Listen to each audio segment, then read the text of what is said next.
And damn, Shiki is not ready to play around. He's got a couple tricks up his sleeve. Maybe the whole crossover from the Heroes thing. He ended up picking up a note from Natsu of just saying, "Listen, if we don't have anything set, let's just say fucking go all in." And he does exactly just that, and it's done in such a way that it makes perfect sense. Everything about it, I was really happy about, and the whole premise of like their strategy just was fantastic, as well as skipping over the whole like confrontation against Maria, Seth, and Diego. And I would have liked to see like the idea of, oh well, what are the other characters fighting? But we already know that Battle Dress Witch can just run through them, and because Rebecca spent a week at that time period, just seemingly learning about members of Draken Joe's crew and the events that happened. She knew what they were going to do and gave the information to all of them. So they ran through these guys and then said, "Oh yeah, that girl is the slime. She, she's going to trick sister by, her transforming power. This guy, the big dude, is going to turn invisible and hide on the ship. And this cowboy guy is going to self-destruct and then try and take over the ship's computers." And then here we have Hermit just kind of going over it, like, "Oh yeah, he's pretty much a AI virus. He's not like a normal robot. He is like a sentient computer virus, and he's got a pretty bad code. But now that I know that's there beforehand, I can deal with it, because we know Hermit is obviously like a super computer systems expert. That's her whole thing in this." And Shiki, while discussing with Rebecca, like, what's up next? What else do we know? And she's telling him about Draken Joe's power, his alchemist ability. I mean, you don't really need to go much into depth if you, know much about alchemy. I'm sure most people have seen Full Metal Alchemist. If you don't know what that is, it's like magic science. You're converting things into other materials, like, you could turn lead into gold and stuff, the age-old classic. You're altering things to be other elements, other things within, your table of elements, your periodic table of elements. And that obviously would include fictional ones in there, like metals and gases and stuff. So, like, obviously, like, turning the Eden Zero ship's whole metal into paper, so you can just kind of rip through it, because you're converting the material into something else. But I guess another easy way to say it, just imagine, like, Gray from Black Clover's transformation magic. It's like that, but it's done more of like I just want to say magic science, because that's pretty much what alchemy is. But after that point, well, that's what the idea of alchemy. I mean, other than that, like real life, just potions and elixirs and stuff you make from the materials. I'm talking about the more like crazy alchemy that we're obviously seeing here. And then at that point, she's discussing the element 4. She obviously got Phi or Phi. I think it's Phi. I don't know. It's probably Phi, because it's literally just fire without the R. So let's just go with Phi. He's got, he's a long-range sniper. We don't know exactly what his ether gear does. We got Laguna. We know what his does. It's water manipulation. He obviously can turn people that cry around him into water. Daichi, torture guy. And then you got Sylph and her ability to absorb things into her wind. And then Jin. And what was interesting is, I don't know if I brought this up. I don't think I mentioned this earlier. I was like discussing like, well, like I think I brought it up in the idea of like, oh yeah, while Jin will eventually could easily become a member of their team, is because he wanted to coerce Sister so he could heal Sylph, and for whatever reason he needs to heal her, maybe her mind or something, maybe thinks there's something wrong with her.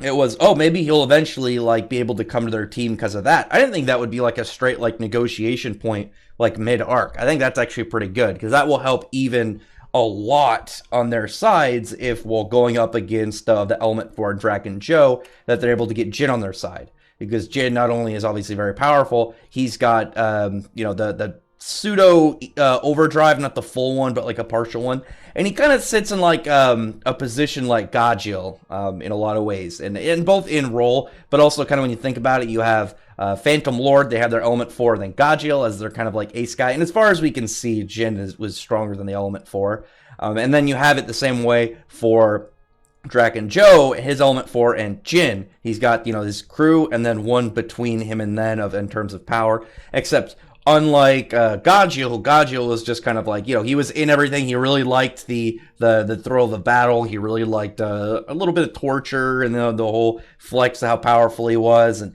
he kind of just came off as a very scummy villain. And then obviously his defeat, and then his long road of redemption, and just like how amazing his story is.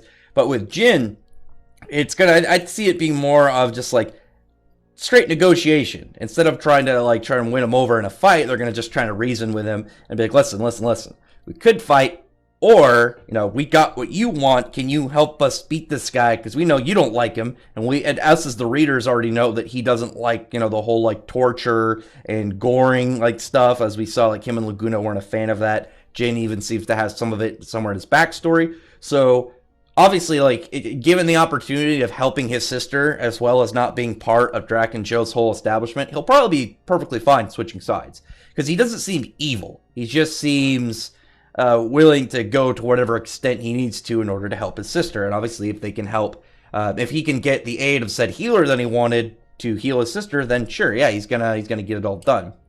But after that point, Rebecca's like describing, because Shiki's like, oh yeah, that guy we met on Gilst. He's like, yeah, but this guy, apparently this time he was way more powerful, and apparently, like, from what I heard, you didn't stand a chance. Though we didn't get to see like Shiki's pseudo overdrive go against Jin's. But I think we can just say at the moment they're about equal. I think with Shiki's buff version, we can just assume they're equal, at least for now, because we already know, like, obviously, like, before Overdrive, Jin and Shiki were around level, and then when Jin popped his pseudo Overdrive, he was being able to beat him heavily.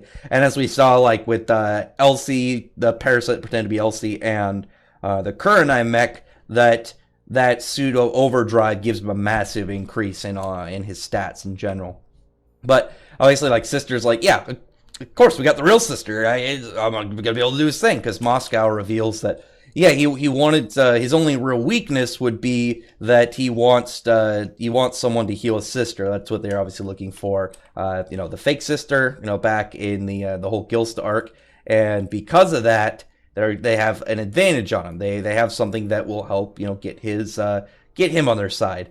And then they just have to deal with Draken Joe. The gap between the Element 4, Jin, and Draken Joe, we don't know. Obviously, Draken Joe is very powerful. I wouldn't use the fact that Draken Joe, like, just kind of, like, threw Shiki and Jin aside as anywhere to determine his power, because they didn't know he was there. They were very focused on each other. I don't doubt that he's stronger than either of them. I doubt he's stronger than both of them combined. I can see both of them together with their pseudo overdrives being able to beat him, and maybe even going into like a partial overdrive further, like maybe one of their arms each kind of like turns into that fused ether form, and then they land an attack on him and defeat him.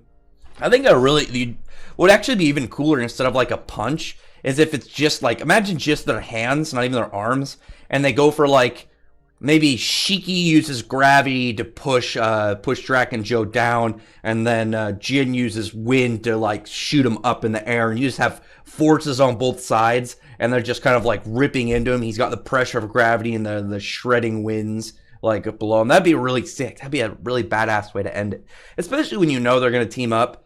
I'm really hoping for just like a really awesome duo moment, because those are very fun. I mean, is anyone really complaining when you have some badass like team up, especially one where you got a guy who was an enemy before and now he's going to be allied with him? It's cool. It's kind of like a mixed kind of like part joint of Phantom Lord in a little bit of a way, and the Fighting Festival where you got Natsu Gajo versus Laxus. It was badass, and it will be badass when they fight Draken Joe as a team. But then they're like, okay, Shiki's got a plan. What's his plan? I thought maybe, like, when we saw Shiki flying, they're like, oh, he changed course. I thought maybe they were going to lead him into, like, Dragon Falls or something in the kind of, like, mess him up and to kind of get him in a thing. Because we don't know exactly the huge issue with Dragon Falls, but, obviously it's a bigger ship, probably with less fortified, like, systems and stuff within the Belial-Goer, that they would probably get, like, beaten up way heavier or something. Or maybe try and, like, oh yeah, we found this big space monster and we're going to go do stuff with it. Or something. Maybe, like, trail it into a chronophage and then try and, zoom around it. But they just go right into it. They just decide to ram into it, which makes sense in, like, the idea. Because the Eden Zero ship is superior to that of the Belial-Goer, because it was Ziggy's ship. It's made of a better material. It's smaller, but it's of a higher quality. So he's just going to fly right through. They're going to ram into it. Their shields are stronger. Their hull is stronger. They seem to be just in general a more powerful ship. The only gap between them is obviously size numbers, and then Draken Joe has some tricky weapons like his weird ether gear cannons, but you would have to hit them in time before they can run into them. And obviously a spaceship coming at full speed all of a sudden is going to be really tricky to aim at. And it doesn't look like he's got large like city-wide cannons. He's probably got like guns stationed all around it, but he doesn't have like just at the ready massive like artillery that can just turn at the fly and then shoot the ship. But you got this beautiful, absolutely beautiful spread of the Eden Zero ship just flying right through the glass dome of the Beliogor and just ramming through them. And Draken Joe just looks pissed. But one thing I want to note is at the end of the chapter, when Draken Joe's talking about it, he's like, kill all of them except number 30. So keep that in mind. That is important. Because before using her power, Rebecca was number 29. But in this one, she's number 30. Which makes the question exactly of why the number's changing. Because one of the fan theories beforehand, I think it was like, oh, there was 29 girls kidnapped on Gil's that for that moment, and Rebecca was number 29. But what would be different this time? What would be the significance of like, oh yeah, one more person showed up in that, and now it's number 30? The only thing that I could say differently is maybe Lobelia got captured then, and maybe they failed to capture her in that time period or something. And then Rebecca was number 30. Or the 30 has to do with the fact that she time traveled. Or maybe it isn't time travel, maybe she's kind of going between different timelines. Because then at that point, maybe it's like, oh yeah, this is number 30 in this Cat Leaper's power of slipping through timelines. And, maybe whoever had it before her went through a certain amount, and then this is where she's at now. Because I think timeline jumping would make it a lot more impactful than just straight time travel. Because one, it would make her power, it would give it a lot more weight to any time that she has to go back to do anything. Because it's not like she undoes things. At that point, she is just doing a new timeline. The timeline where Shiki died, Wise lost his arm, and the Eden Zero crew were defeated would still exist. She would just exist in a different timeline now.